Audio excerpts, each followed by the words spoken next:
மதியின் கண்களில் இருந்து கண்ணீர் நின்றபாடில்லை. 50,00,000. மதியின் கண்களில் கண்ணீர் வழிந்தோடி கொண்டிருந்தது. 54,00,000. மற்றொரு குரல் ஓங்கியது. 55,00,000. மூன்றாவது நபர் ஏலத்தை உயர்த்தினார். இந்த விலை எந்த நிலத்திற்கோ அல்லது பொருளுக்கோ இல்லை. இது மதியின் வாழ்க்கைக்கு வைக்கப்பட்ட ஏலம். விற்பனைக்கு வைக்கப்பட்ட ஒரு பொருளை போல அவள் அந்த ஆண்களுக்கு நடுவே நின்றிருந்தாள். அவளுடைய அப்பாவின் இறுதி சடங்கு இன்னும் நடக்கவில்லை. அவருடைய உடல் வீட்டின் ஒரு அறையில் கிடந்தது. வீட்டில் விற்பதற்கு என்று எதுவும் மிஞ்சவில்லை. திவாலான அதிர்ச்சி அவளுடைய அப்பாவை நிலைகுலைய செய்திருந்தது. யாரிடம் கடன் வாங்கி அந்த தொழிற்சாலையை உருவாக்கினாரோ அந்த தொழிற்சாலை தீயில் எரிந்து சாம்பலாகி விட்டது. எல்லாம் அழிந்து விட்டது. இன்று தன் அப்பாவின் கடனை அடைக்க மதியிடம் தன்னை தவிர வேறு வழி இல்லை. சுற்றிலும் வெறித்து பார்க்கும் கண்கள் மட்டுமே இருந்தன. அவளுடைய கண்களில் தெரிந்த கையெறி நிலை யாருக்கும் தெரியவில்லை. இன்று தன் விதி யார் கையில் விற்கப்படும் என்று அவளுக்கு தெரியாது. யார் அவளுக்கு எஜமானன் ஆவான்? அங்கே 30 வயது ஆண்களும் இருந்தனர், முதியவர்களும் இருந்தனர். சிலர் மாநிறம், சிலர் சிவப்பு, சிலர் குண்டாகவும் தொப்பை உள்ளவர்களாகவும் இருந்தனர். ஆனால் அனைவருடைய கண்களிலும் ஒன்றுதான் இருந்தது, இச்சை. இரக்கமோ மனிதநேயமோ இல்லை. அவளுடைய இளமையும் அழகும் அனைவருடைய எண்ணத்தையும் அழுக்காக்கியிருந்தது. திடீரென்று ஒரு 60 வயது முதியவர் 70,00,000 ஏலம் கேட்டார். பிறகு 1, 2, 3 என எண்ணப்பட்டது. அந்த முதியவர் மதியை விலைக்கு வாங்கினார். பூமி பிளந்து தான் அதற்குள் புதைந்து விட மாட்டோமா என்று மதி ஏங்கினாள். ஏனென்றால் இனி அவள் வாழ்க்கை அவமானமும் இழிவும் நிறைந்ததாக இருக்கப் போகிறது. அந்த முதியவர் வெற்றிலை மென்று கொண்டிருந்தார். அவருடைய உதடுகளில் இருந்து உமிழ்நீர் வடிந்து கொண்டிருந்தது. அதை பார்த்ததும் மதியின் மனம் அருவருப்பால் நிறைந்தது. அவர் பணத்தை செலுத்தினார். மதியின் மணிக்கட்டை இறுக்கமாக பிடித்து வெளியே அழைத்து சென்றார். அங்கே ஒரு பெரிய கார் நின்றிருந்தது. டிரைவர் கதவை திறந்ததும் அந்த முதியவர், ஏய் பெண்ணே, இங்கே உட்கார் என்று கூறிவிட்டு தானும் பின் இருக்கையில் அமர்ந்தார். கதவு மூடியதும் டிரைவரிடம், எனது ரகசிய பிளாட்டிற்கு செல் என்றார். இதை சொல்லிக்கொண்டே அவர் மதிக்கு மிக அருகில் நகர்ந்து வந்தார். மதி பயந்து பின்வாங்கிய போது அவர் எரிச்சலடைந்தார். அதிக புத்திசாலித்தனம் காட்டாதே. உனக்காக 70,00,000 செலவு செய்திருக்கிறேன். உன்னிடமிருந்து முழுதாக 1 கோடி வசூலிக்கும் வரை நான் நிம்மதியாக இருக்க மாட்டேன். இதை கேட்டதும் மதியின் மூச்சு நின்றது. நடுங்கும் குரலில் அவள் சொன்னாள், நான் அப்படிப்பட்ட பெண் இல்லை. கடவுளுக்காக என்னை உங்கள் மகளாக நினைத்து விட்டு விடுங்கள். ஆனால் அவர் பலமாக சிரித்துவிட்டு சொன்னார், பேச்சை நிறுத்து. பணம் கொடுத்திருக்கிறேன். நான் நினைத்ததைத்தான் செய்வேன். ஒவ்வொரு பைசாவையும் வசூலிப்பேன். இவ்வளவு சொல்லிவிட்டு ஜன்னல் கண்ணாடியை இறக்கி வெற்றிலை சாற்றை வெளியே துப்பிவிட்டு மீண்டும் கண்ணாடியை ஏற்றி தன் சட்டையாலை வாயை துடைத்து கொண்டார். மதியின் இதயம் படபடவென்று துடித்தது. வேகமாக செல்லும் காரின் கதவை திறந்து குதித்து இந்த நரகத்திலிருந்து தப்பிவிடலாம் என்று அவளுக்கு தோன்றியது. மதி தன் கனவில் கூட தன் மீது ஒருவரின் தீய பார்வை படும் என்று நினைத்ததில்லை. இன்று அவள் ஒரு இலவச பொருளாக கருதப்பட்டாள். மதியின் உயிர் பிரிந்து விடுவது போல் இருந்தது. தன் அழிவு அவளுக்கு தெளிவாக தெரிந்தது. கடன் கொடுத்தவன் தன் பணத்தை வசூலித்து விட்டான். அவளுடைய அப்பாவும் ஒருவேளை அக்கம் பக்கத்தினரின் உதவியால் அடக்கம் செய்யப்பட்டிருக்கலாம். ஆனால் மதிக்கு உயிரோடு இருக்கும் போதே மரண தண்டனை கிடைத்துவிட்டது. தன் அப்பாவின் மரணத்திற்காக 2 சொட்டு கண்ணீர் வடித்து அவருக்கு இறுதி விடை கொடுக்க கூட அவளுக்கு நேரம் கொடுக்கப்படவில்லை. யாரிடமும் கடன் வாங்க வேண்டாம் என்று அவள் தன் அப்பாவிடம் பல முறை சொல்லியிருந்தாள். இருக்கும் கஞ்சி போதும், அதில் திருப்தி அடைவோம் என்று கூறியிருந்தாள். ஆனால் அவரோ, தொழிற்சாலை தொடங்கிய 1 வருடத்தில் எல்லாவற்றையும் அடைத்து விடுவேன். பிறகு நிறைய சம்பாதித்து உன்னை ஒரு பணக்கார கௌரவமான வீட்டில் திருமணம் செய்து வைப்பேன் என்று நம்பிக்கையுடன் சொன்னார். ஆனால் நஷ்டத்தை கண்டதும் அந்த அதிர்ச்சியை அவரால் தாங்க முடியவில்லை. அமைதியாக உலகை விட்டு பிரிந்து விட்டார். தன் மகளுக்கு இந்த பயங்கரமான தண்டனையை விட்டு சென்று விட்டார். கார் அந்த பிளாட்டின் கீழே வந்து நின்றதும் முதியவர் முழு உரிமையுடன் மதியின் மணிக்கட்டை பிடித்து இழுத்து கொண்டு உள்ளே சென்றார். கதவு திறந்ததும் மதி அதிர்ச்சியில் உறைந்து போனாள். அங்கே அவள் மட்டும் தனியாக இல்லை. அந்த அறையில் ஏற்கனவே பல பெண்கள் இருந்தனர். சில ஆண்கள் அங்கொன்றும் இங்கொன்றுமாக நின்றிருந்தனர். சுவர்களிலும் மூலைகளிலும் கேமராக்கள் பொருத்தப்பட்டிருப்பதை பார்த்தபோது நிலைமையின் கொடூரம் இன்னும் அதிகரித்தது. முதியவரை கண்டதும் அங்கிருந்த இளைஞர்களின் பார்வை மதி மீது நிலைத்தது. அங்கிருந்த ஒருவன் திமிராக, எல்லா ஏற்பாடுகளும் முடிந்துவிட்டது, கேமரா தயாராக இருக்கிறது, சூழலும் கச்சிதமாக செட்டு செய்யப்பட்டுள்ளது என்றான். முதியவர் மதியை உள்ளே இருக்கும் அறைக்கு இழுக்க தொடங்கிய போது அவள் தன்னை விடுவித்து கொள்ள போராடினாள். நான் வரமாட்டேன், என் கையை விடுங்கள், கடவுளுக்காக என்னை இங்கிருந்து போக விடுங்கள் என்று அலறினாள். பிறகு அங்கிருந்த நபர் தூண்டி விடுவது போல, பாஸ், இந்த பெண் அவ்வளவு எளிதில் சம்மதிப்பாள் என்று எனக்கு தோன்றவில்லை.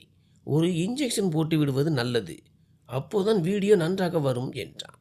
இதை கேட்டதும் மதியின் மூச்சு தொண்டையிலேயே நின்றது. அந்த முதியவர் கண்டிப்பான குரலில், வேண்டாம், இவள் நினைவோடு தான் இருக்க வேண்டும், இவளை கையாளுவது என் பொறுப்பு, கேமராமேனிடம் செட்டிங்ஸ் சரியாக இருக்கும்படி மட்டும் சொல் என்றார். அந்த நபர் புன்னகைத்தான். அறை தயாராக இருக்கிறது, நீங்கள் உள்ளே செல்லலாம்.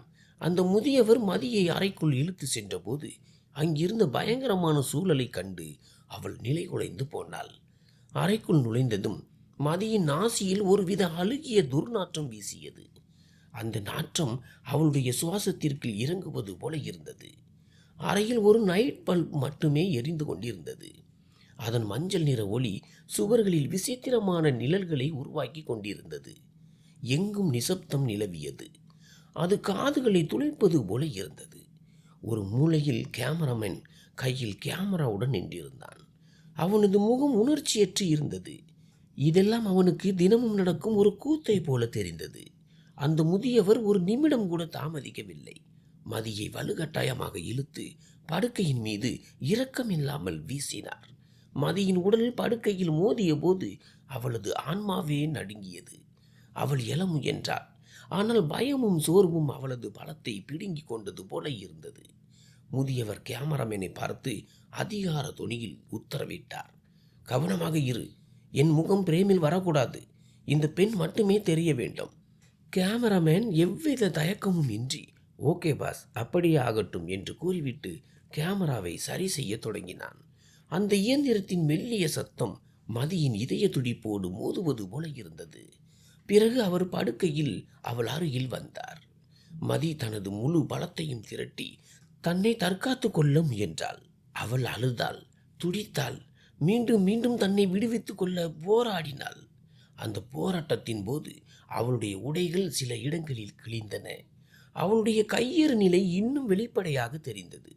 அப்போது அந்த முதியவர் ஆத்திரமடைந்து மதியின் முகத்தில் பலமாக ஒரு அறை விட்டார். அந்த அறையின் சத்தம் அறையின் சுவர்களில் மோதி எதிரொலித்தது. மதியின் கண்களுக்கு முன்பாக இருள் சூழ்ந்தது. அவள் தொண்டை வறண்டு போனது.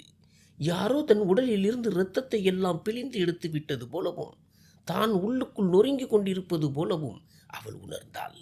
அந்த முதியவர் அவளிடம் தவறாக எதையாவது செய்வதற்கு முன்பாக திடீரென்று கதவு பலமாக தட்டப்பட்டது. முதியவர் பயந்து போய் கத்தினார். யார் அது? அந்த பயல்! வெளியில் இருந்து ஒரு கம்பீரமான குரல் கேட்டது. SHO அருண், கதவை திற, இல்லையென்றால் உடைத்து விடுவேன். இதை கேட்டதும் அந்த முதியவர் பதற்றமடைந்து பின்வாங்கியபடியே சொன்னார், ஷிட், போலீஸ் ரைடு வந்து விட்டது என்று நினைக்கிறேன். அவர் மதியை எங்காவது மறைக்க முயற்சிப்பதற்குள்ளேயே மதி துணிச்சலை வரவழைத்து கொண்டாள். படுக்கையில் இருந்து எழுந்து ஓடி சென்று அவளே கதவை திறந்தாள். அங்கே சுமார் 28 வயது மதிக்கத்தக்க இளம் அதிகாரி SHO அருண் நின்றிருந்தார். மதி கதறி அழுது கொண்டே அவரிடம் சென்று, கடவுளுக்காக என்னை காப்பாற்றுங்கள், இந்த முதியவர் என்னிடம் என்று கெஞ்சினாள். ஆனால் அவள் பேச்சு அங்கேயே நின்றது. ஏனென்றால் அருண் அவளை மேலிருந்து கீழ் வரை பார்த்துவிட்டு அலட்சியமாக கூறினார், உன் நாடகமெல்லாம் என்னிடம் செல்லாது.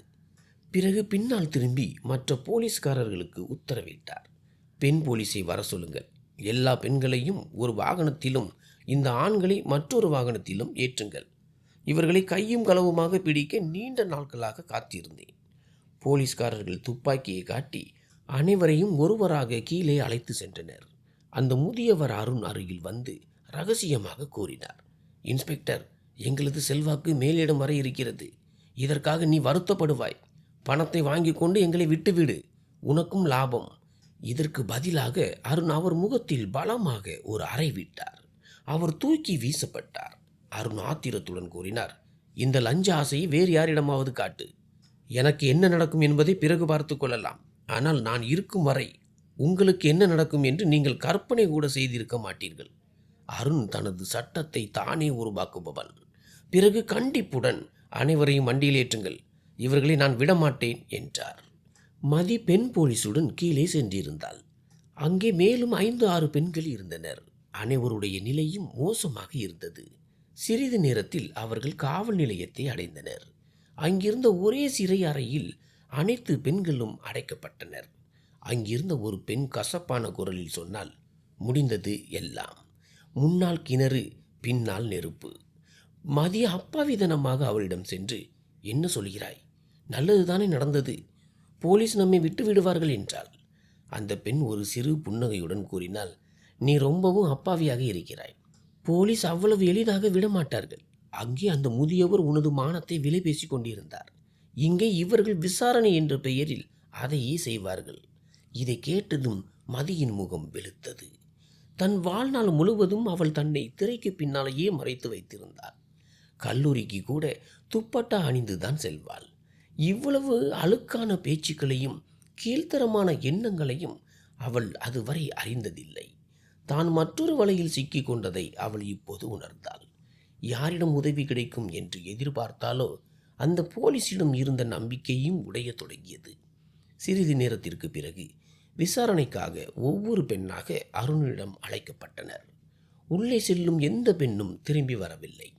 மதியின் முறை நெருங்க நெருங்க அவளது மூச்சு காற்று வேகமானது. இறுதியில் அந்த பெண் காவலர் வந்து அதிகார குரலில் சொன்னார், நட, உன் முறை வந்துவிட்டது. மதி எப்படியோ கண்ணீரை அடக்கிக் கொண்டு அவருடன் அருணின் அலுவலகத்திற்கு சென்றாள். கதவு திறந்ததும் அறையில் இருந்த ஏசியின் குளிர்ச்சி அவளை தீண்டியது. உள்ளே அருணை தவிர வேறு யாரும் இல்லை. மதி பயந்து கொண்டே உள்ளே சென்றாள். அருண் கதவை மூடு என்றார். ஆனால் அவள் பயத்தில் கதவின் அருகிலேயே நின்று விட்டாள். அருண் உரத்த குரலில், ஏய் பெண்ணே, முன்னால் வந்து நில் என்றார். ஆனால் மதி நடுங்கிக் கொண்டே, இல்லை, நீங்கள் நல்ல மனிதர் இல்லை. என்னிடம் நீங்கள் என்ன செய்வீர்கள் என்று எனக்கு தெரியும் என்றாள். இதை கேட்டதும் அருணிற்கு கோபம் தலைக்கேறியது. அவர் சட்டென்று எழுந்து நின்று கர்ச்சித்தார். நீ என்ன சொல்ல வருகிறாய்? மதி பயத்துடன் சொன்னால், போலீஸ் அதிகாரிகள் எப்படி விசாரணை செய்வார்கள் என்று எனக்கு நன்றாக தெரியும். அருண் கோபத்தில் வேகமான எட்டுகளை எடுத்து மதியின் முன்னால் வந்து நின்றார். ஓ அப்படியா? எப்படி செய்வார்கள்? உனக்கு என்ன தெரியும் என்று எனக்கும் கொஞ்சம் தெரியட்டுமே. மதி பயத்தில் பின்வாங்கினார். பாருங்கள், என் அருகில் வராதீர்கள். என்னிடமிருந்து தூரமாக இருங்கள். எனக்கு தெரியும், இப்போது நீங்கள் உங்கள் சட்டையின் பட்டன்களை கலற்றுவீர்கள், பிறகு சட்டையே கலற்றுவீர்கள் என்று கூறிவிட்டு பயத்தில் அப்படியே அமைதியானாள். அருணின் கோபம் கட்டுப்பாட்டை மீறியது. அவர் ஆத்திரத்தில் சொன்னார், அப்படியா? இதை கூறிவிட்டு அவர் கதவை பூட்டினார். தனது சட்டையின் பட்டன்களை கலற்றத் தொடங்கினார். அவர் கேட்டார், சொல், பிறகு உன்னிடம் நான் மேற்கொண்டு என்ன செய்வேன்? மதி கையிறு நிலையில் திணறினாள். நான் அவள் மேற்கொண்டு எதையும் சொல்வதற்கு முன்பே அருண் அவள் கையை பிடித்து சுவரை நோக்கி பலமாக தள்ளினார். அவர் கத்தினார், சொல், எனக்கு போலீஸ்காரர்கள் எப்படி விசாரணை செய்வார்கள்? உன் மூளையில் இந்த தவறான எண்ணத்தை யார் விதைத்தது என்று எனக்கு தெரிய வேண்டும். உன்னை போன்ற பெண்களை எனக்கு நன்றாக தெரியும். அப்பாவி போல நடிக்கிறீர்கள். நன்றாக கேட்டுக்கொள், நான் அந்த மாதிரியான கீழ்த்தரமான போலீஸ்காரன் இல்லை. அவர் மிகுந்த ஆத்திரத்தில் மதியை நோக்கி கத்தி கொண்டிருந்தார். அவருடைய கண்களில் கோபம் அப்பட்டமாக தெரிந்தது. மதி அழுது கொண்டே சொன்னால், நீங்கள் பொய் சொல்கிறீர்கள். போலீஸ்காரர்கள் பெண்களிடம் என்ன செய்வார்கள் என்று அந்த பெண் என்னிடம் சொன்னாள். அருண் உடனே கேட்டார், எந்த பெண்? மதி சொன்னால், எனக்கு முன்னால் விசாரணைக்கு உள்ளே வந்தாலே அந்த பெண். அருண் கோபத்தில் பேச்சின் போக்கே மாற்றினார். அவர் கண்டிப்புடன், அப்படியானால் இது உனது பிரச்சனை இல்லை. முதலில் இதை சொல், நீ என்ன செய்கிறாய்? அந்த முதியவரிடம் நீ எவ்வளவு காலமாக வேலை செய்கிறாய்? எத்தனை முறை இந்த தவறான காரியத்தை செய்திருக்கிறாய்? உண்மையை சொல், இல்லை என்றால் நான் உன்னை என்று அவர் முடிப்பதற்குள் மதி உரக்க கத்தினாள். நான் அப்படிப்பட்ட பெண் இல்லை. நான் மிகவும் ஒழுக்கமான கண்ணியமான பெண். அருண் ஒரு குறும்புத்தனமான புன்னையுடன் சொன்னார், ஆமாம், உனது அந்த ஒழுக்கம் நன்றாகவே தெரிகிறது. ஆங்காங்கே கிழிந்து போயிருக்கும் உனது உடைகள், உனது களைந்த தலைமுடி, இவையெல்லாம் உனது ஒழுக்கத்திற்கும் குணத்திற்கும் சாட்சி சொல்கின்றன. அது மட்டும் இல்லாமல் போலீஸ்காரர்கள் எப்படி விசாரணை செய்வார்கள் என்பதும் உனக்கு தெரிந்திருக்கிறது. நீ விரும்பினால் உனது அந்த ஆசையை நான் நிறைவேற்றி வைக்கிறேன். நீ நினைப்பது போலவே நான் உன்னிடம் விசாரணை நடத்துகிறேன். இவ்வாறு சொல்லிக்கொண்டே அருண் அவள் அருகில் வந்தார். பிறகு, உண்மையை சொல்கிறாயா அல்லது மீதமுள்ள சட்டையின் பட்டன்களையும் கலற்றவா என்றார். மதி விம்மி விம்மி அழுது கொண்டே சொன்னால், பாருங்கள், நான் அப்படிப்பட்ட பெண் இல்லை. நான் உங்களிடம் உண்மையைத்தான் சொல்கிறேன். அவளது குரல் நடுங்கியது. கண்களில் கண்ணீர் நிற்கவில்லை. சிறிது துணிச்சலை வரவழைத்து கொண்டு உடைந்த குரலில் சொன்னால், அந்த முதியவர் என்னை 70 லட்சத்திற்கு இவ்வளவு சொன்னதும் அவளது தொண்டை அடைத்தது. அவள் மீண்டும் கதறி அழுதாள். அருண் அவளை கூர்மையாக பார்த்துவிட்டு குளிர்ந்த குரலில் சொன்னார், ஓ, அப்படியானால் அவர் உன்னை விலைக்கு வாங்கி வந்திருக்கிறாரா?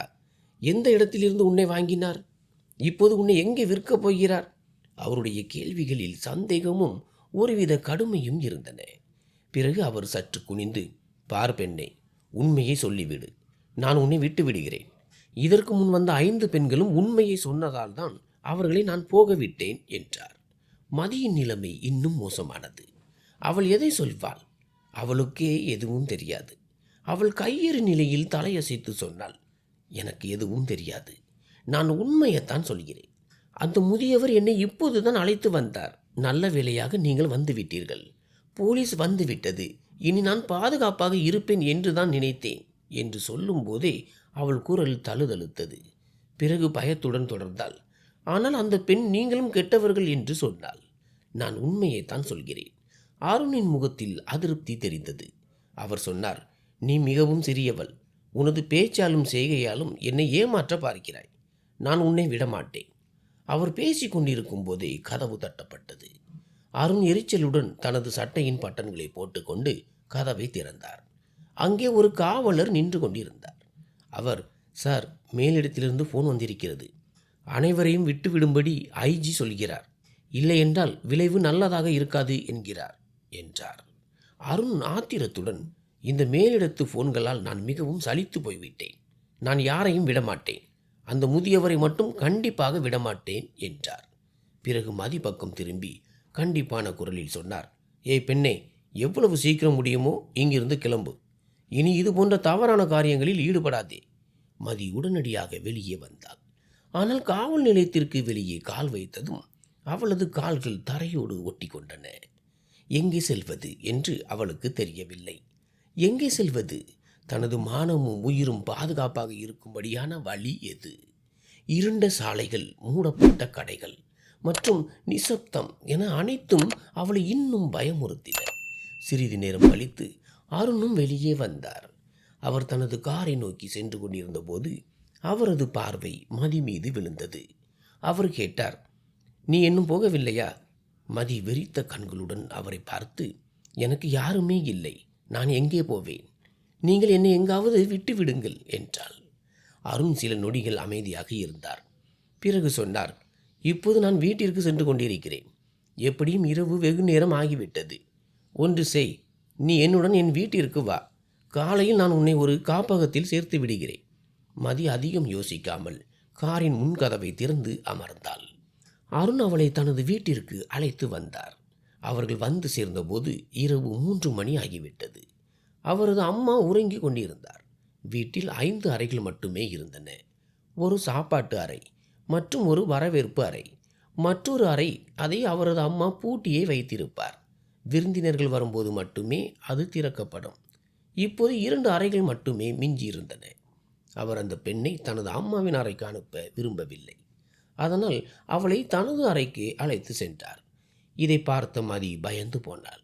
அவள் மெதுவான குரலில் கேட்டாள், என்னை ஏன் உங்கள் அறைக்கு அழைத்து வந்தீர்கள்? அருண் சோர்வான மற்றும் அழுத்தமான குரலில் சொன்னார், அதிகம் விவாதிக்க தேவையில்லை. இங்கே சோபாவில் படுத்துக்கொள். விடிந்ததும் உன்னை காப்பகத்தில் விட்டு விடுவேன். உனக்கு இன்னும் சில மணி நேரங்கள் மட்டுமே உள்ளன.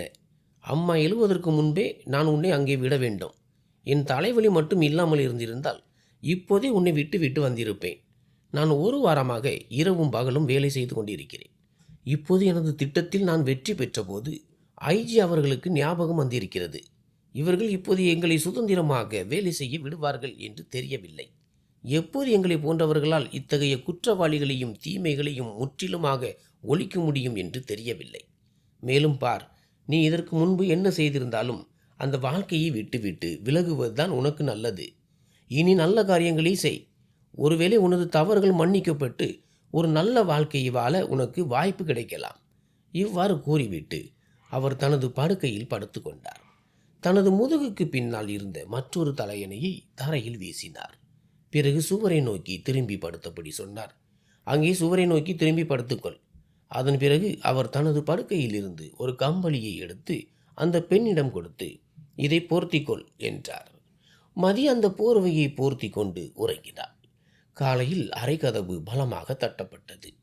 அதை கேட்டு இருவரும் திடுக்கிட்டு எழுந்தனர். அருணின் கண்கள் இன்னும் சரியாக திறக்கக்கூட இல்லை. அதற்குள் மதி கதவை திறந்து விட்டாள். அங்கே அருணின் அம்மா நின்றிருந்தார். அருணின் அறையில் ஒரு பெண்ணை பார்த்ததும் கோயிலாவுக்கு அதிர்ச்சியில் மூச்சு நின்றது. அருண் அந்த பெண்ணின் அறிவற்ற செயலை கண்டு கோபமடைய தொடங்கினார். தனது அனுமதி இல்லாமல் அவள் ஏன் கதவை திறந்தாள்? இப்போது அவரது அம்மா கண்டிப்பாக அவரை சந்தேகிப்பார். போலீஸ் வேலை செய்யாதே, போலீஸ்காரர்கள் நல்லவர்கள் இல்லை என்று அவர் ஏற்கனவே சொல்லிக் கொண்டிருப்பார். ஆனால் ஒரு நேர்மையான போலீஸ்காரராக வேண்டும் என்பதே அருணின் லட்சியமாக இருந்தது. இதுவரை அவர் நேர்மையாகவே பணியாற்றி வந்தார். அந்த நேர்மையால் தான் குற்றவாளிகளையும் பிடித்தார். இருந்தாலும் அவரது அம்மா மற்ற போலீஸ்காரர்களைப் போல இவனும் தவறான பாதையில் சென்று விடுவானோ என்று அடிக்கடி சந்தேகிப்பார். தான் அப்படிப்பட்டவன் இல்லை என்று அவர் தன் தாய்க்கு அடிக்கடி உறுதியளித்து கொண்டே இருப்பார். அங்கு மதி போர்வையின்றி கதவை திறந்து விட்டாள். அவளுடைய உடைகள் அங்கொன்று இங்கொன்றுமாக கிழிந்திருந்தன. அவளது கைகளிலும் கழுத்திலும் நகைக்கீறல்கள் தெளிவாக தெரிந்தன. இதை பார்த்த அவனது அம்மா கண்டிப்பான குரலில் கேட்டார், பெண்ணே, நீ யார்? பிறகு கோயிலா அருணை பார்த்து, அருண், நீ இவ்வளவு வெட்கமற்றவனாகி விட்டாயா?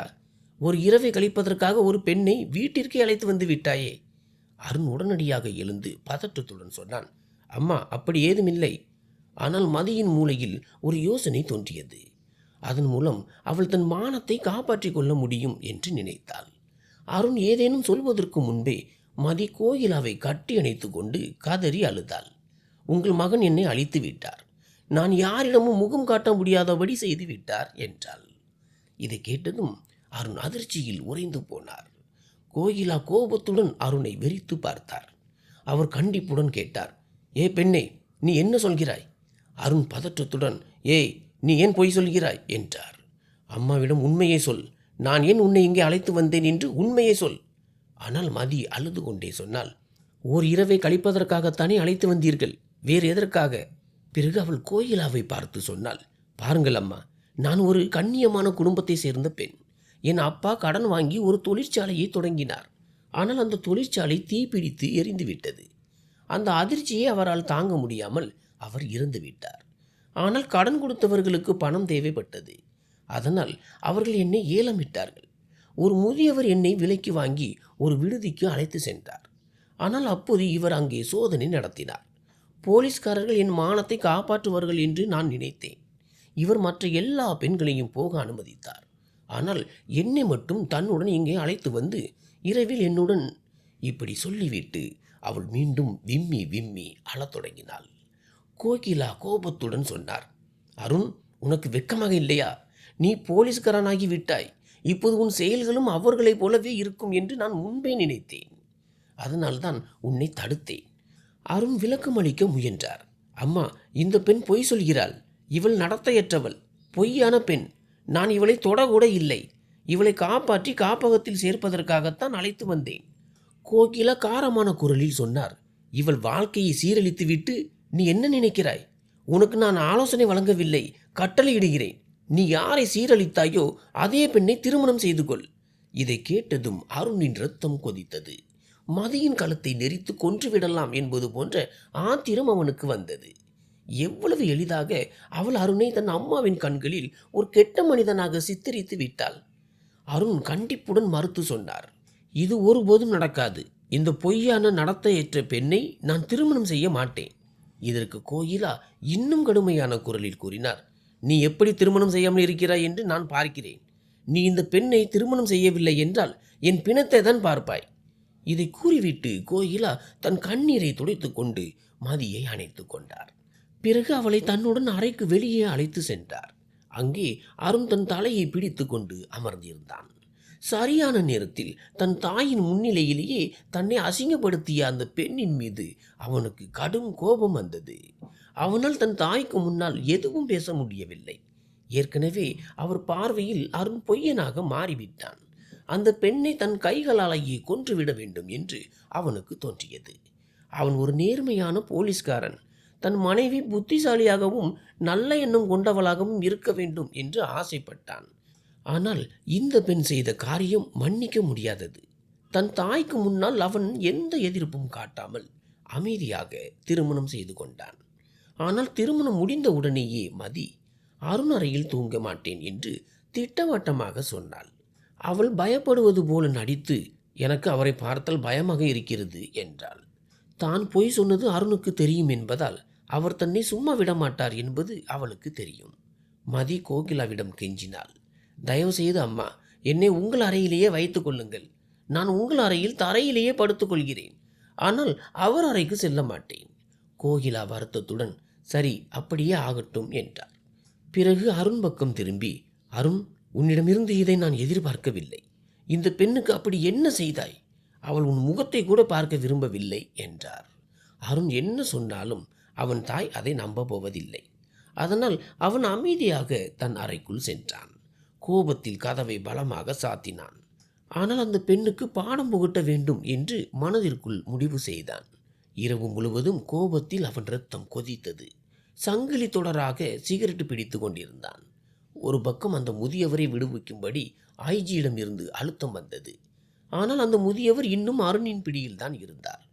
நினைத்தால் அவரை என்கவுண்டரில் சுட்டு கொன்று விடலாம் என்று அருண் யோசித்தான். இந்த பிரச்சனைகளுக்கு நடுவே மதி என்ற புதிய தொல்லை அவன் கழுத்தில் விழுந்திருந்தது. இறுதியில் ஐஜியின் உத்தரவின்படி அருண் அந்த முதியவரை விடுவித்தான். ஆனால் அந்த முதியவர் தன் காரில் ஒரு பாழடைந்த சாலைக்கு சென்றபோது அருணின் ஆட்கள் அவர் மீது தாக்குதல் நடத்தி அவரை கொன்றுவிட்டனர். அந்த தீமை நிரந்தரமாக அழிய வேண்டும் என்பதே அருணின் நோக்கம். சட்டபூர்வமாக இவர்களுக்கு சரியான தண்டனை கிடைக்காது என்பதால் தன் பாணியிலேயே நீதி வழங்குவது சிறந்தது என்று அவர் கருதினார். இப்போது அவர் மனதிற்குள் சற்று நிம்மதி அடைந்தார். ஆனால் மதி மீது அவருக்கு இருந்த கோபம் அப்படியே இருந்தது. தன் தாயின் முன்னால் தன்னை அசிங்கப்படுத்தியதற்கு பழி வாங்க வேண்டும் என்று அவர் நினைத்தார். மதி அவரை பார்த்தாலே அருண் ஏதோ பெரிய பாவம் செய்தது போல அவர் தாய்க்கு பின்னால் ஒளிந்து கொள்வாள். அன்று இரவு அருணுக்கு தூக்கம் வரவில்லை. சரி, டீ குடிக்கலாம் என்று அவர் நினைத்தார். அவர் சமையலறைக்கு சென்றபோது ஏதோ சத்தம் கேட்டு அவர் காதுகள் கூர்மையடைந்தன. உற்று கவனித்தபோது மதி தனியாக டீ தயாரித்து கொண்டிருப்பதை கண்டார். அவளை அப்படி தனியாக கண்டதும் அருணின் உள்ளே இருந்த கோபம் மீண்டும் வெடித்தது. அவர் வேகமாக முன்னேறி சென்று திடீரென்று மதியின் மணிக்கட்டை பிடித்து கொண்டார். மதி மிகவும் பயந்து நடுங்கத் தொடங்கினாள். அருண் அடுப்பை அணைத்துவிட்டு அவள் கத்தக்கூடாது என்பதற்காக மற்றொரு கையால் அவள் வாயை மூடினார். அவர் மதியை தன் பிடிக்குள் இறுக்கி கொண்டு கிட்டத்தட்ட இழுத்து கொண்டு தன் அறைக்கு அழைத்து வந்தார். இந்த திடீர் தாக்குதலுக்கு மதி சற்றும் தயாராக இருக்கவில்லை. அறைக்குள் வந்ததும் அவர் அவளை பின்னோக்கி தள்ளிவிட்டு கதவை பூட்டினார். கோபம் நிறைந்த குரலில் அருண் சொன்னார், நான் உன் மானத்தை அழித்து விட்டேன் என்று சொன்னாயே, மானத்தை அழிப்பது என்றால் என்னவென்று உனக்கு தெரியுமா? ஒருவர் மீது பொய் குற்றம் சுமத்துவது என்னவென்று தெரியுமா? மதி நடுங்கும் குரலில், தயவு செய்து முதலில் நான் சொல்வதை கேளுங்கள் என்றாள். ஆனால் அருண் கர்ச்சித்தார். இல்லை, அழிந்து போவது என்றால் என்னவென்று முதலில் நான் உனக்கு காட்டுகிறேன். பிறகு உன் பேச்சை கேட்கிறேன். கோபத்திலும் உணர்ச்சி வேகத்திலும் அவர் தன் கட்டுப்பாட்டை இழக்கத் தொடங்கினார். மதிக்கு எதுவும் புரியவில்லை. அவள் பயத்தில் உரக்க கத்தினாள், அம்மா, என்னை காப்பாற்றுங்கள். அவளது குரல் அருணின் அம்மாவின் அறைக்கு எட்டும் முன்பே அருண் விரைவாக அவள் வாயை மூடினார். இனிமேல் கத்த முயன்றால் உன் கழுத்தை நெரித்து உன்னை இங்கேயே கொன்று விடுவேன் என்று மிரட்டினார். அவர் மதியை சுவரோடு சேர்த்து அழுத்தினார். ஆனால் அப்போது அவளுடைய கண்கள் உற்று பார்த்தபோது அவள் உண்மையிலேயே மிகுந்த அழகுடன் இருந்தாலும் அருணின் பார்வையில் அவள் இன்னும் ஒரு நடத்தையற்ற பெண்ணாகவே தெரிந்தாள். அத்தகைய பெண்ணுடன் அவர் எதையும் செய்ய விரும்பவில்லை. இருப்பினும் அவரது இதய துடிப்பு வேகமாகிக் கொண்டே இருந்தது. தன்னை சமாளிக்க அவர் போராடினார். மதியின் வாயிலிருந்து தன் கையை எடுத்தார். மெதுவான ஆனால் கண்டிப்பான குரலில், "இங்கிருந்து போ" என்றார். அவளை இன்னும் சில நொடிகள் பார்த்தால் தன்னை கட்டுப்படுத்த முடியாது என்று அருண் உணர்ந்தார். தனது இந்த விசித்திரமான மற்றும் குழப்பமான நிலையை எண்ணி அவரே ஆச்சரியமும் வருத்தமும் அடைந்தார். ஏனென்றால் இன்று வரை எந்த பெண்ணை பார்த்தும் அவருக்கு அப்படி ஒரு நிலை இதற்கு முன்பு ஏற்பட்டதே இல்லை. மதி நிம்மதி பெருமூச்சு விட்டபடி பின்னால் திரும்பி பார்க்காமல் உடனடியாக அறையை விட்டு வெளியேறினாள். அருண் அங்கேயே நின்று கொண்டிருந்தார். ஆனால் அவர் மூளையில் இருந்து மதியின் முகம் நீங்க மறுத்தது. அடுத்த இரவும் அதே படபடப்பிலேயே கழிந்தது. மதியை மறந்துவிட வேண்டும் என்று அவர் தனக்குத்தானே எவ்வளவு சொல்லிக் கொண்டாலும் அவளது நினைவு அவர் இதயத்திலும் மூளையிலும் ஆழமாக பதிந்து போனது. கண்களை மூடினால் மதியின் அந்த முகமே தெரிந்தது. காரணமின்றி அவரது இதய துடிப்பு அதிகரித்தது. இன்று வரை அருண் தனது பதவி, அதிகாரம் மற்றும் அந்தஸ்து இருந்தும் இத்தகைய பெண்களிடமிருந்து எப்போதும் தன்னை தள்ளி வைத்திருந்தார். அவரது குடும்பத்தை சேர்ந்த பல பெண்கள் அவர் மீது உயிரையே வைத்திருந்தார்கள். ஆனால் அவர் ஒருபோதும் யாரையும் ஏறிட்டு கூட பார்த்ததில்லை. அவர் SHO பதவியை பொறுப்பேற்றதிலிருந்து அவரது பொறுப்புகள் முன்பை விட பல மடங்கு அதிகரித்திருந்தன. இப்போது நிம்மதியாக அமர்ந்து கீழ் அதிகாரிகளுக்கு உத்தரவு போடலாம், அமைப்பு தன் சைகைக்கு ஏற்ப நடக்கும் என்று அவர் நினைத்திருந்தார். ஆனால் உண்மை முற்றிலும் மாறாக இருந்தது. இங்கே ஒவ்வொரு சிறிய பெரிய விஷயத்திற்கும் அவரே பதில் சொல்ல வேண்டியிருந்தது. ஒவ்வொரு வேலையையும் அவரே கண்காணிக்க வேண்டியிருந்தது. ஒவ்வொரு முடிவிற்கும் அவரது தலைக்கே பொறுப்பு வந்தது. அவர் இத்தகைய குழப்பமான சிந்தனைகளில் மூழ்கியிருந்த போதுதான் திடீரென்று வெளியே சிரிப்பு சத்தம் கேட்டது. இரவு சுமார் 12 மணி இருக்கும். இந்த நேரத்தில் தன் அம்மாவின் சிரிப்பு சத்தத்தை கேட்டு அவர் திடுக்கிட்டார். உடனடியாக அறையை விட்டு வெளியே வந்தார். ஆனால் அங்கே கண்ட காட்சி அவர் எதிர்பார்த்ததற்கு முற்றிலும் மாறாக இருந்தது. அவரது அம்மா வரவேற்பறையில் அமர்ந்து மதியம் போல சிரித்து பேசி கொண்டிருந்தார். வீடு முழுவதும் பிரியாணியின் அற்புதமான வாசம் பரவியிருந்தது. அது அந்த சூழலையே இதமானதாக மாற்றியிருந்தது. கோகிலா அருணை பார்த்ததும் மகிழ்ச்சியுடன் சொன்னார், "அட மகனே, பாரேன், என் மருமகள் எவ்வளவு ஆசையாக எனக்காக பிரியாணி சமைக்கிறாள் என்று. இன்று எனக்கு தூக்கம் வரவில்லை. அதனால் பிரியாணி சாப்பிட வேண்டும் போல இருக்கிறது என்று சொன்னேன். அவள் உடனே எழுந்து சமைக்க தொடங்கிவிட்டாள்." இதை கேட்டதும் அருணின் நெற்றியில் சுருக்கங்கள் விழுந்தன. அவர் மதியை வெறும் வெறுப்பு, கோபம் மற்றும் சந்தேக கண்ணோட்டத்திலேயே பார்த்தார். மதி செய்யும் ஒவ்வொரு வேலையும் அவருக்கு நடிப்பு, தந்திரம் மற்றும் நாடகமாகவே தெரிந்தது. தன் அம்மாவின் உள்ளத்தை கவர்வதற்காகவே அவள் இதையெல்லாம் செய்வது போல அவருக்கு தோன்றியது. சிறிது நேரத்தில் பிரியாணி தயாரானது. அதன் மனம் அவ்வளவு பிரமாதமாக இருந்தது. அருணுக்கும் சாப்பிட வேண்டும் என்று தோன்றியது. ஆனால் இவள் ஒரு நல்ல பெண் இல்லை, தவறான வழியில் செல்பவள். இவளை போன்றவர்கள் எப்படி வீட்டின் கௌரவமாக இருக்க முடியும் என்ற கேள்வி அவர் மனதில் மீண்டும் மீண்டும் எழுந்தது. அவளை வெறும் வீட்டு வேலைக்காரியாக மட்டுமே பார்க்கும்படியும் மருமகளாக ஏற்றுக்கொண்டு தவறு செய்ய வேண்டாம் என்றும் தன் அம்மாவிடம் கூறிவிட வேண்டும் என்று அவர் நினைத்தார். ஆனால் அப்படி சொன்னால் அம்மா தன்னையே திட்டுவார் என்று எண்ணி அமைதியானார்.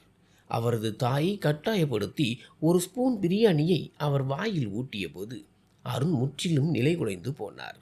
சுவை பிரமாதமாக இருந்தாலும் அவருக்குள் இருந்த கோபமும் வெறுப்பும் அதைவிட தீவிரமாக இருந்தது. அவர் அமைதியாக சிறிது பிரியாணியை தன் தட்டில் போட்டுக்கொண்டு எதுவும் பேசாமல் தன் அறைக்கு சென்றார். அவர் செல்வதை பார்த்த மதி பெருமூச்சு விட்டாள். ஏதோ ஒரு பெரிய புயல் இன்னும் வரப்போகிறது என்பதை அவள் உணர்ந்தாள். சிறிது நேரம் கழித்து அவள் அறைக்கு திரும்பிய போது கோகிலா ஆழ்ந்த உறக்கத்தில் குரட்டை விட்டு கொண்டிருந்தார். மதி அமைதியாக படுக்கையில் அமர்ந்து கூரையை வெறித்து பார்த்தாள். சில நொடிகளில் அவளது கண்களில் இருந்து கண்ணீர் தானாக வழிய தொடங்கியது. அவளது இதயத்தில் ஒரு விசித்திரமான பயம் குடிகொண்டது. தான் ஒரு பொய் குற்றத்தை சுமத்திய அந்த மனிதர் சாதாரண ஆள் இல்லை, ஒரு வலிமையான போலீஸ் அதிகாரி. ஒருவேளை கோகிலா அம்மா இந்த உலகத்தில் இல்லாத ஒரு நாள் வந்தால் அருண் தன்னிடம் என்னவெல்லாம் செய்வார் என்ற எண்ணம் அவளை வாட்டியது. இதை நினைத்து அவள் உள்ளுக்குள் நடுங்கினாள். அவளது மூளையில் பல பயங்கரமான எண்ணங்கள் ஓடின. அருணை கண்டு அவள் எல்லையற்ற பயம் கொண்டாள். இன்று அவளது கண்களில் தூக்கம் பல மைல் தொலைவில் இருந்தது. அருண் தன்னை நடத்தையற்றவள் என்று சொன்ன அதே வார்த்தைகள் மீண்டும் மீண்டும் அவள் காதுகளில் ஒலித்தன. அவள் சத்தமின்றி விம்மி விம்மி அழத் தொடங்கினாள். அவள் தனது நகம் கூட வீட்டை விட்டு வெளியே தெரியாத அளவிற்கு வளர்த்தவள். அப்படிப்பட்டவள் மீது இத்தகைய பழி சுமத்தப்படுவது அவளுக்கு மரணத்தை விட கொடியதாக இருந்தது. இறுதியில் தூக்கம் வராததால் அவள் எழுந்து அமைதியாக அறையை விட்டு வெளியே வந்தாள். வரவேற்பறையின் ஒரு மூலையில் மெல்லிய விளக்கை ஏற்றிவிட்டு அமர்ந்தாள். வெகு நேரம் தனது இந்த துயரமான வாழ்க்கையை பற்றி இறைவனிடம் முறையிட்டபடி விம்மி விம்மி அழுது கொண்டே பிரார்த்தனை செய்தாள். அவளுடைய அழுகுரல் அருணின் காதுகளையும் எட்டியது. அருண் அறையை விட்டு வெளியே வந்து அவளை அந்த நிலையில் பார்த்ததும் அவரது நெற்றியில் சுருக்கங்கள் விழுந்தன. அவர் மெதுவாக அவள் அருகில் வந்து சில நொடிகள் அவளை வெறித்து பார்த்தார். மதி தலையை உயர்த்தியதும் அருண் இரு கைகளையும் கட்டி கொண்டு கிண்டலான தொனியில் பேசத் தொடங்கினார். எதற்காக மன்னிப்பு கேட்கிறாய் நீ? ஒரு கண்ணியமான இளைஞனை இவ்வளவு சுலபமாக வலையில் வீழ்த்தியதற்காகவா? அவர் வெறுப்பு நிறைந்த கண்களுடன் அவளை பார்த்து சொன்னார். அருண் ஒருபோதும் உன்னை போன்ற நடத்தையற்ற தரம் தாழ்ந்த பெண்ணை தன் மனைவியாக ஆக்கி கொள்ள மாட்டான். அவர் விஷம் கலந்த தொனியில் கேட்டார். அருணின் அந்தஸ்து என்னவென்று உனக்கு தெரியுமா? உன்னை போன்ற பெண்கள் அவனது கௌரவமாக இருக்க தகுதியானவர்களா? பிறகு அவர் இரக்கமில்லாமல் சொன்னார். கவலைப்படாதே, மிக விரைவில் உன்னை இந்த வீட்டை விட்டு துரத்தி விடுவேன். ஆனால் அதற்கு முன்னால் நீ யாரிடமும் முகம் காட்ட முடியாத அளவிற்கு உனக்கு துன்பங்களை கொடுப்பேன். மதி ஏற்கனவே உடைந்திருந்தாள். அருணின் இந்த வார்த்தைகள் அவளை முற்றிலும் சிதறடித்தன. அவள் இன்னும் அதிகமாக அழத் தொடங்கினாள். நடுங்கும் குரலில் சொன்னாள், பாருங்கள் அருண், இந்த உலகில் எனக்கு உங்களை தவிர யாரும் இல்லை. வெளியே என்னை பேய்த்து தின்ன ஓநாய்கள் காத்து கொண்டிருக்கின்றன. உங்கள் அம்மாவிடம் நான் சொன்னதுதான் உண்மை, அது பொய் அல்ல. தன் அப்பா உண்மையாகவே தொழிற்சாலைக்காக பணம் முதலீடு செய்ததையும் பிறகு தன்னை ஏலமிட்டதையும் தன் வாழ்க்கை அழிந்ததையும் அவள் கூறினாள். ஆனால் அருண் கிண்டலாக சிரித்துவிட்டு அவளது பேச்சை ஒரு கேலியாகவே கருதினார். அடுத்த நொடியே அவளை அந்த நிலையிலேயே விட்டுவிட்டு தன் அறைக்கு சென்றார். அந்த நேரத்தில் அவரது இதயத்தில் அந்த பெண் மீது கோபமும் வெறுப்பும் மட்டுமே நிறைந்திருந்தது. சில நாட்கள் இப்படியே கழிந்தன. அருண் ஒரு முக்கியமான மற்றும் ஆபத்தான திட்டத்தில் தீவிரமாக இருந்தார். இந்த காலகட்டத்தில் மாமியார் மருமகள் உறவு முன்பை விட பலமாக மாறியிருந்தது. ஒரு நாள் காலை அருணிடமிருந்து ஃபோன் வந்தது. அதை கேட்டதுமே கோகிலாவின் முகத்தில் பயம் தெரிந்தது. மதி இதை பார்த்ததும் உடனடியாக கேட்டாள், அம்மா, எல்லாம் சரிதானே? கோகிலா கவலையுடன் சொன்னார். மகளே, பிரார்த்தனை செய். என் மகன் இதற்கு முன்பு ஒருபோதும் என் மிஷன் வெற்றி பெற பிரார்த்தனை செய் என்று சொன்னதில்லை. கண்டிப்பாக அவன் ஏதோ ஒரு பெரிய மற்றும் ஆபத்தான கும்பலை துரத்தி கொண்டிருக்கிறான். இதை கேட்டதும் மதியும் பதற்றமடைந்தாள். அருணுக்கு எதுவும் நேர்ந்துவிடக்கூடாது என்று மனதார பிரார்த்தனை செய்ய தொடங்கினாள். முந்தைய திட்டங்களைப் போலவே இந்த மிஷனிலும் வெற்றி பெற்று அவர் வீடு திரும்புவார் என்று எதிர்பார்க்கப்பட்டது. ஆனால் பகல் மறைந்து இரவு வந்தது. இதுவரை அருணிடமிருந்து எந்த அழைப்பும் வரவில்லை. மகனை பற்றிய தகவல் இல்லாததால் கோகிலாவின் இதயம் பதறத் தொடங்கியது. அவரது இரத்த அழுத்தமும் குறையத் தொடங்கியது. அவர் மிகவும் கவலையடைந்தார். ஆனால் பயந்தது போலவே நடந்தது. சிறிது நேரம் கழித்து காவல் நிலையத்திலிருந்து ஃபோன் வந்தது. அருண் துப்பாக்கியால் சுடப்பட்டார் என்று. இதை கேட்டதும் கோகிலா மயங்கி விழுந்தார். மதிக்கு என்ன செய்வதென்று புரியவில்லை. பயத்திலும் பதற்றத்திலும் அழத் தொடங்கிய அவள் நடுங்கும் குரலில், அருண் எந்த மருத்துவமனையில் இருக்கிறார் என்று கேட்டாள். முழு விவரங்களையும் தெரிந்து கொண்ட பிறகு அவள் தன் மாமியாரையும் அதே மருத்துவமனைக்கு அழைத்து சென்றாள். முதலில் கோகிலாவை அனுமதித்தாள். பிறகு அருணை நோக்கி சென்றபோது அவர் மயக்க நிலையில் இருப்பார், முகத்தில் காயங்கள் இருக்கும், உடல் காயங்களால் நிறைந்திருக்கும் என்று அவள் நினைத்தாள். மிஷனில் அவர் வெற்றி பெற்றிருந்தார். ஆனால் கடைசியாக பிடிபட்ட கொள்ளையன் அவர் மீது கொடூரமாக தாக்கியிருந்தான். பிறகு அவனை அருணை சுட்டு கொண்டிருந்தார். கண்களில் கண்ணீருடன் மதி அறைக்குள் நுழைந்தபோது அங்கிருந்த காட்சியை கண்டு அவள் கண்கள் விரிந்தன. ஏனென்றால் அங்கே அருண் பாதி படுத்த நிலையில் ஒரு சாய்மானத்துடன் அமர்ந்திருந்தார். மருத்துவமனை உடையில் அவர் இப்போது இன்னும் வசீகரமாகவும் கம்பீரமாகவும் தெரிந்தார். ஆனால் அவரது கையில் கட்டப்பட்டிருந்த கட்டை பார்த்ததும் மதியின் இதயத்தில் ஒரு வலி பரவியது. அவள் பெருமூச்சு விட்டு மெதுவாக அவர் அருகில் வந்தாள். நடுங்கும் கைகளால் காயம்பட்ட அவரது கையை தொட முயன்றாள். ஆனால் அடுத்த நொடியே அருண் கண் விழித்தார். அவர் சட்டென்று தன் கையை பின்னுக்கு இழுத்து கொண்டார். அந்த அசைவினால் அவரது காயத்தில் வலி ஏற்பட்டது. அவர் மிகவும் கடுமையான தொனியில் கேட்டார், நீ எங்கே என்ன செய்கிறாய்? அம்மா எங்கே? என்னை ஏன் தொடுகிறாய்? தள்ளிப்போ. அருணின் வாயில் இருந்து இந்த வார்த்தைகளை கேட்டதும் மதி அதிர்ச்சியுடன் பின்வாங்கினாள். நடுங்கும் குரலில் அவள் கேட்டாள், நீங்கள் நலம்தானே? உங்களுக்கு அதிக வலி இருக்கிறதா? உங்களுக்கு 3 குண்டுகள் பட்டதாக போலீஸ்காரர்கள் சொன்னார்கள். தோள்பட்டையில் 1, கையில் 2. அவள் ஒரு குழந்தையைப் போல அழுது கொண்டே பேசினாள். ஆனால் அருண் அவளை ஆச்சரியத்துடன் பார்த்துவிட்டு சொன்னார், குண்டு எனக்கு பட்டிருக்கிறது. நீ ஏன் அழுகிறாய்? தேவையில்லாமல் என்னிடம் அனுதாபம் காட்ட வேண்டிய அவசியமில்லை. அம்மாவிடம் எதுவும் சொல்லவில்லையே. அம்மா நலம்தானே? அவரது குரலில் அக்கறை இருந்தது. ஆனால் தொனி இன்னும் கடுமையாகவே இருந்தது. மதி கண்ணீரை துடைத்து கொண்டே சொன்னால், அம்மா நலமாக இருக்கிறார். பக்கத்து அறையில்தான் அனுமதிக்கப்பட்டிருக்கிறார். உங்களுக்கு குண்டுபட்ட செய்தியை கேட்டு அவர் மிகவும் வருத்தமடைந்தார். இதை கேட்டதும் அருண் கோபத்திலும் பதட்டத்திலும் தன் கையில் இருந்த ட்ரிப்பை ஒரே இழுப்பில் பிடுங்கி எறிந்தார். ட்ரிப் மருந்தும் இரத்தமும் சேர்ந்து நீரொற்று போல வெளியேறின. அருணின் இந்த வெறுப்பு நிறைந்த மற்றும் பிடிவாதமான செயலை கண்டு மதி முற்றிலும் திகைத்து நின்றாள். வலி இருந்தாலும் அருண் உடனே தன் அம்மாவிடம் சென்று தனக்கு ஏதும் ஆகவில்லை என்று கூறி அவரை தேற்றினார். குண்டு கையை தொட்டு கொண்டுதான் சென்றது. நான் நலமாக இருக்கிறேன் என்று சொன்னார். தன் மகனை நேரில் கண்டதும் கோகிலா அழுது கொண்டே அவனை கட்டி அணைத்து கொண்டார். மருத்துவர்கள் அவரை 2 நாட்கள் மருத்துவமனையில் இருக்க சொன்னார்கள். ஆனால் தன் அம்மாவுக்காக அவர் வீடு திரும்பினார். அம்மாவுக்கு முன்னால் தான் வலிமையாக இருப்பதாக காட்டிக்கொள்ள முயன்றார். ஆனால் உள்ளுக்குள் அவர் பலவீனத்தையும் வலியையும் அனுபவித்து கொண்டிருந்தார். சிறிது நேரம் அம்மாவுடன் அமர்ந்திருந்த பிறகு அவர் தனது அறைக்கு வந்தபோது திடீரென்று அவரது கால்கள் தள்ளாடின. மதி உடனடியாக முன்னே வந்து அவரது கையை பிடித்து கொண்டாள். இந்த நேரத்தில் அருணுடைய முழு உடலும் நெருப்பில் எரிவது போல தகித்தது. மதி அவருக்கு துணையாக அறைக்குள் அழைத்து செல்ல முயன்றபோது அருண் எரிச்சலுடன் கத்தினார், என்னை விடு, உன்னுடைய உதவி எனக்கு தேவையில்லை. மருந்துகளின் வீரியத்தினாலும் காய்ச்சலினாலும் அவர் உளரத் தொடங்கினார். உன்னை போன்ற பெண்களுக்கு என்னை தொட எந்த உரிமையும் இல்லை. நீ அழுக்கானவள், கெட்டவள். அவர் தொடர்ந்து மதியை தூற்றிக்கொண்டே இருந்தார். தனது நடத்தையை பற்றி இத்தகைய நச்சு கருத்துக்களை கேட்டதும் மதியால் தன் கட்டுப்பாட்டை இழக்காமல் இருக்க முடியவில்லை. அவள் அவரை சட்டென்று விலக்கிவிட்டு ஆத்திரத்துடன் சொன்னாள், போதும், உங்களுக்கு வெட்கமாக இல்லையா? உங்களிடம் மனிதாபிமானம் என்ற ஒன்று இருக்கிறதா? ஒரு பெண் மீண்டும் மீண்டும் உண்மையை சொல்லி விளக்க முயலும்போது உங்களுக்கு ஏன் புரிய மாட்டேன் என்கிறது? ஆனால் அருணிடம் பதில் சொல்ல தெம்பு இருக்கவில்லை. காலனியுடனேயே அவர் அப்படியே படுக்கையில் விழுந்தார். வலியால் முனகத் தொடங்கினார். காய்ச்சலினாலும் பலவீனத்தினாலும் அவரது நிலைமை மோசமாகி கொண்டிருந்தது.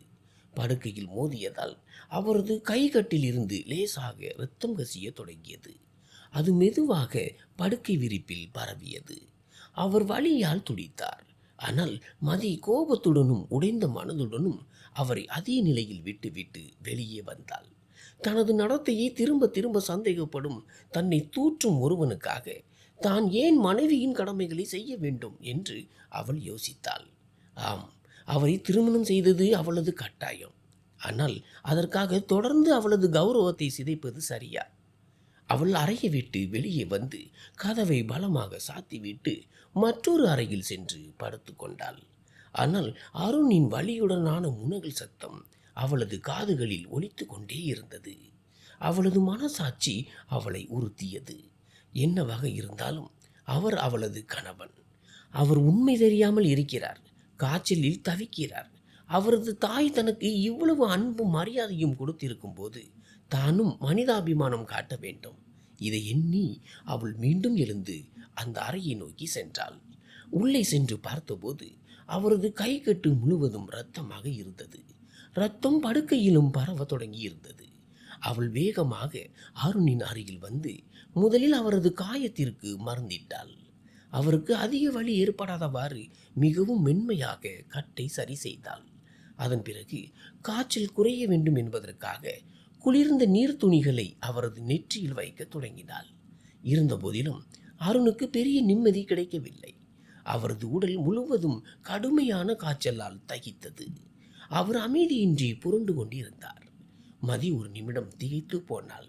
இருப்பினும் தன்னை சமாளித்து கொண்டு அவரது நெற்றியில் குளிர்ந்த நீர் துணிகளை வைத்தபடி இருந்தாள். அவள் துணியை எடுத்து பாத்திரத்தில் வைக்க முயன்றபோது அடுத்த நொடியே அருண் கண்களை மூடியபடியே அவளது கையை பிடித்து கொண்டார். காய்ச்சலினால் அவரது முகம் சிவந்திருந்தது. அவரது மூச்சு காற்று தகித்தது. மதி பதற்றமடைந்தாள். மெதுவான குரலில், அருண், என்ன செய்கிறீர்கள் நீங்கள்? என் கையை விடுங்கள். நான் உங்கள் தலையில் துணி வைக்கிறேன். உங்களுக்கு ஏதாவது வேண்டுமா? சாப்பிட ஏதாவது கொண்டு வரட்டுமா என்று கேட்டாள். ஆனால் அருண் அவளை தன் அருகில் இழுத்து கொண்டார். அவரது காயம்பட்ட உடலை பார்த்து மதி திடுக்கிட்டாள். பயத்துடன் சொன்னாள், அருண், உங்கள் கையை அதிகம் அசைக்காதீர்கள். உங்களுக்கு வலிக்கும்.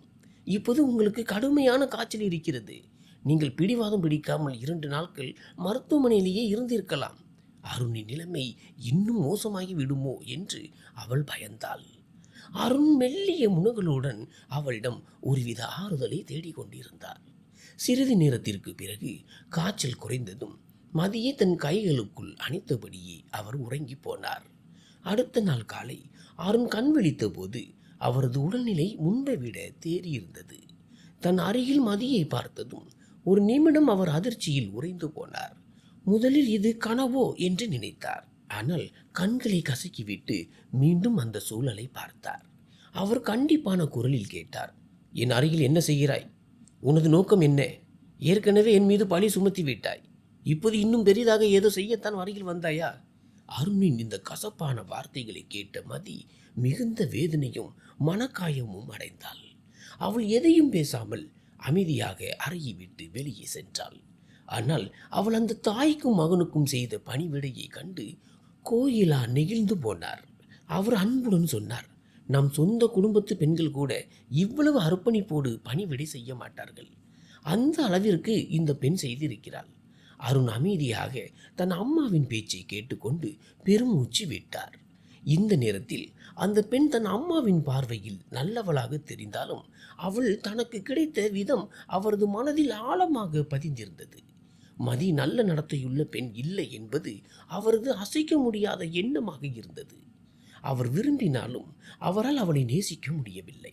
மாறாக அவளது வாழ்க்கையை துன்பங்களால் நிரப்பவும் அவளது உண்மையான முகத்தை தன் அம்மாவுக்கு முன்னால் கொண்டு வரவும் அவர் விரும்பினார்.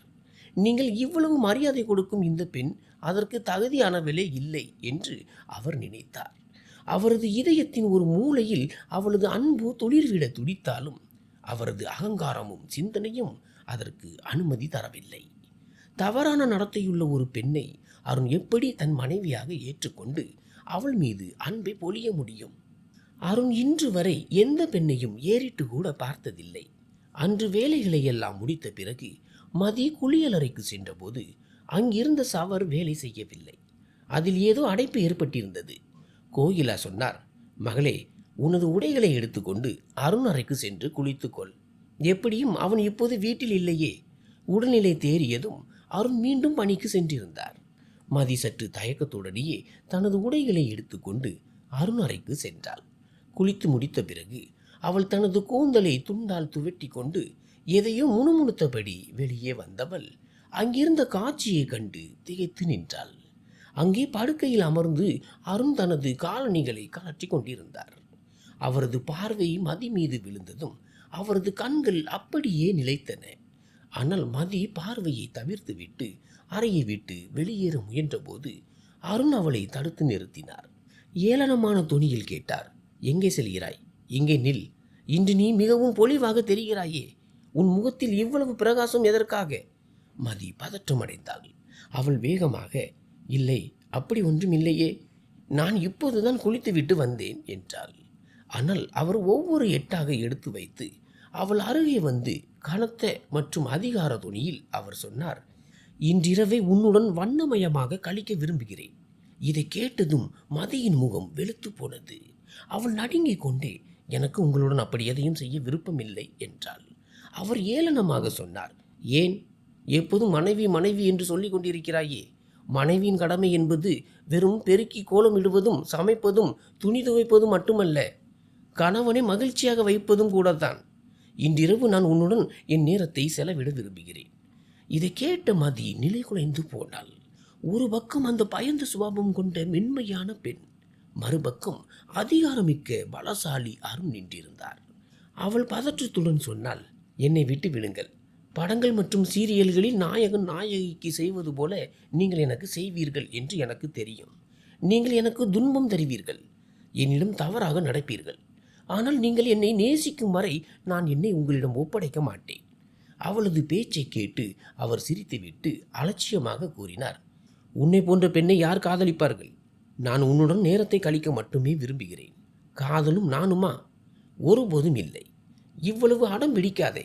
உன்னை எந்த இடத்திலிருந்து அழைத்து வந்தேனோ அங்கே நீ இதையெல்லாம் மகிழ்ச்சியாகத்தானே செய்து கொண்டிருந்தாய் என்று கூறி மீண்டும் அதே பழைய வார்த்தைகளை திரும்ப திரும்ப சொன்னார்.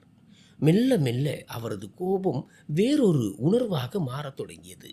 அவர் அந்த பெண்ணின் அண்மையில் முற்றிலும் தன்னை மறந்திருந்தார். அருணின் இதயத்தில் ஈர்ப்பு இருந்தாலும் அவரது உணர்ச்சிகளில் இன்னும் ஒரு கடுமை இருந்தது. மதியின் நிலைமை மிகவும் மோசமானது. அவளது மூச்சு திணறியது, முகம் வெளிரி போனது. அவள் மூச்சு வாங்க தொடங்கினாள்.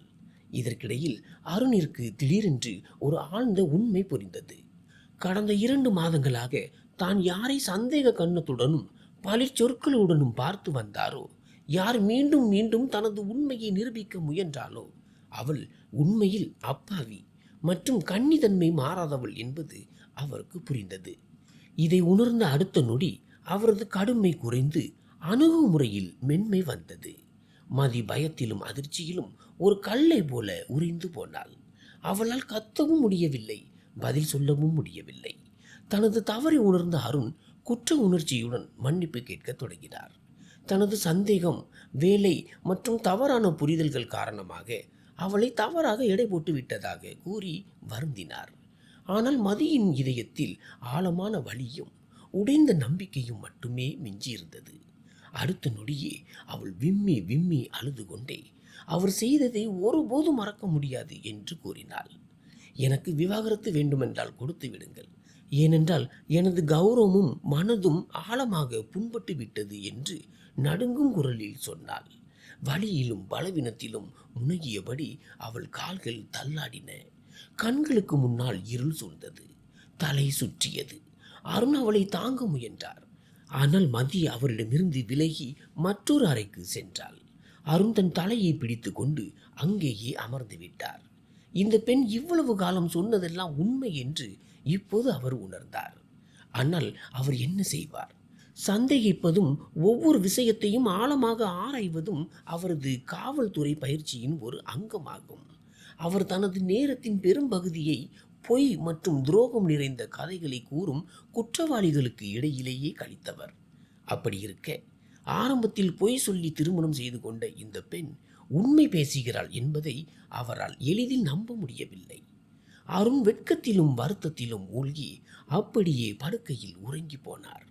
அடுத்த நாள் காலை அவர் கண் விழித்த போது ஒரு புதிய சிக்கல் அவருக்காக காத்திருந்தது.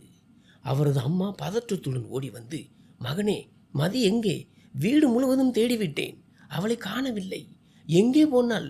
இந்த வீட்டிற்கு வந்ததிலிருந்து ஒவ்வொரு வேலைக்கும் என்னிடம் அனுமதி கேட்கும் அந்த பெண் இதற்கு முன் வீட்டை விட்டு வெளியே கூட சென்றதில்லையே என்றார். அருண் அதிர்ச்சியில் உறைந்தார். அப்போது பக்கத்தில் இருந்த மேஜை மீது ஒரு காகிதம் இருப்பதை அவர் கவனித்தார். அது மதி கோயிலாவிற்காக விட்டு சென்ற கடிதம். அம்மா, நான் உங்களுடைய மற்றும் உங்கள் மகனின் வாழ்க்கையில் இருந்து நிரந்தரமாக விலகி செல்கிறேன். என்னை உங்கள் சொந்த மகளை போல நேசித்தீர்கள், அதற்கு மிக்க நன்றி. ஆனால் நான் அதற்கு தகுதியானவள் இல்லை போலிருக்கிறது. இதை படித்ததும் அருண் அப்படியே திகைத்து போனான். முதல் முறையாக கோகிலா தன் மகனை ஓங்கி அறைந்தார். நீ அவளிடம் அப்படி என்ன சொன்னாய்? அவள் வீட்டை விட்டு போகும் அளவிற்கு என்ன செய்தாய்? மதி மட்டுமே என் மருமகள், இப்போதே சென்று அவளை தேடி அழைத்து வா என்று கோபமாக கத்தினார். அருண் உடனடியாக வீட்டிலிருந்து கிளம்பினார். நாள் முழுவதும் தெரு தெருவாக அலைந்து மதியை பற்றி மக்களிடம் விசாரித்தார். இருள் சூழ சூழ அவரது கண்களில் கண்ணீர் பெருகியது. மதியை தேட தனது காவல் படையையும் ஈடுபடுத்தினார். வானத்தில் திரண்ட மேகங்களும் பெய்ய தொடங்கிய பலத்த மழையும் அவரது பதட்டத்தை இன்னும் அதிகரித்தன. பலத்த மழைக்கு நடுவே தனது வீட்டிற்கு அருகில் காரை நிறுத்திவிட்டு வெளியே வந்தார். மன அழுத்தமும் வேதனையும் அவரை உடைத்து விட்டன. அவர் நடு ரோட்டில் விழுந்து மதியின் பெயரை சொல்லி உரக்க கத்தினார். மதி, எங்கே இருக்கிறாய் நீ? தயவு செய்து திரும்பி வந்துவிடு. வாழ்நாள் முழுவதும் நான் உன்னை நெருங்கக்கூடாது என்று நீ விரும்பினால் அப்படியே செய்கிறேன். ஆனால் திரும்பி வந்துவிடு. இனி ஒருபோதும் உன்னை எதுவும் சொல்ல மாட்டேன் என்று சத்தியம் செய்கிறேன். நீ என்ன தண்டனை கொடுத்தாலும் ஏற்றுக்கொள்கிறேன். நெருப்பில் நடக்க சொன்னாலும் கண்ணாடி துண்டுகள் மீது நடக்க சொன்னாலும் நான் தயார். தயவு செய்து திரும்பி வா. அந்த நேரத்தில் மதி அருகில் இருந்த ஒரு மரத்தடியில் மலையில் நனைந்தபடி மறைந்து அமர்ந்திருந்தாள். அவரது குரலை கேட்டு அவள் மரத்தின் பின்னால் இருந்து எட்டி பார்த்தாள். அந்த பாழடைந்த இடத்தில் அருண் அழுது கெஞ்சுவதை கண்டபோது அவளது இதயத்தில் இரக்கம் பிறந்தது. அவள் மெல்ல நடந்து அவர் முன்னால் வந்து நின்றாள். அருண் அழுது கொண்டே தன் முகத்தில் இருந்து கைகளை எடுத்து பார்த்தபோது அங்கே மதி நிற்பதை கண்டார். இது கனவா அல்லது நிஜமா என்று உறுதிப்படுத்திக் கொள்ள ஒரு கணம் கண்ணிமைத்தார். அடுத்த நொடியே அவளை தன் மார்போடு அணைத்து கொண்டு, என்னை மன்னித்து விடு, நான் செய்தது தவறு, என்ன தண்டனை வேண்டுமானாலும் கொடு, ஆனால் என்னை மன்னித்து விடு என்று அழுது கொண்டே கூறினார். அவள் ஒரு கற்சிலை போல சலனமற்று நின்றாள். நடுங்கும் குரலில், என்னை ஏன் தேடி வந்தீர்கள்? நான் ஒரு அழுக்கானவள் தானே, சந்தை பெண் தானே என்று அவள் சொன்ன தொடங்கிய போதே அருண் அவளது வாயை மூடினார். அவர் கண்டிப்பான தொனியில் சொன்னார், கவனமாக இரு. இனி ஒரு வார்த்தை கூட பேசாதே. அமைதியாக இரு. நான் உனக்கு செய்த கொடுமைகளுக்கு எப்படி ஈடு செய்வது என்று எனக்கு தெரியும். உனது அனுமதியின்றி வாழ்நாள் முழுவதும் நான் உன்னை தொடக்கூட மாட்டேன் என்று சத்தியம் செய்கிறேன். நான் உண்மையிலேயே உனக்கு தகுதியான அன்பையும் மகிழ்ச்சியையும் தருவேன். அதன் மூலம் என் பாவங்களுக்கு நான் பரிகாரம் தேடிக்கொள்வேன். அவர் மதியை தன்னுடன் வீட்டிற்கு அழைத்து வந்தார். கோகிலா அவளை பார்த்ததும் நிம்மதி அடைந்தார். அவர் தனது மருமகளை கட்டியணைத்து அழுது கொண்டே தன் அன்பை பொழிந்தார்.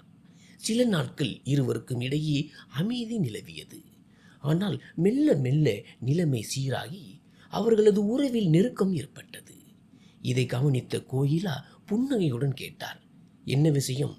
நீங்கள் இருவரும் பூனைகளைப் போல ஒருவரை ஒருவர் ரகசியமாக பார்த்து கொள்கிறீர்கள். எனக்கு அடுத்த 2 மாதங்களுக்குள் நல்ல செய்தி தெரிய வேண்டும்.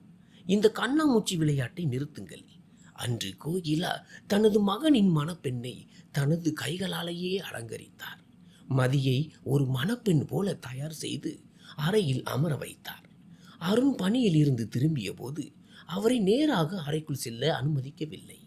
கோகிலா அவரிடம் ஒரு வெள்ளை குர்தாவை கொடுத்து குடும்பத்து மோதிரத்தை அவர் கையில் திணித்து, அறைக்குள் போ, ஏதேனும் புகார் வந்தால் ஜாக்கிரதை என்றார். அருண் கதவை திறந்தபோது அங்கே மதி மணப்பெண் கோலத்தில் புன்னகையுடன் அவருக்காக காத்திருந்தாள். அந்த தருணத்தில் அவர் அப்படியே உறைந்து போனார். சிறிது நேரம் அன்பான பேச்சுக்கள் தொடர்ந்தன. பிறகு அவர் அவளை தனது அணைப்பிற்குள் ஏற்றுக்கொண்டார். மதியும் அவரது சுவாசத்தில் கரைந்து தன்னை மறந்தாள். நன்றி.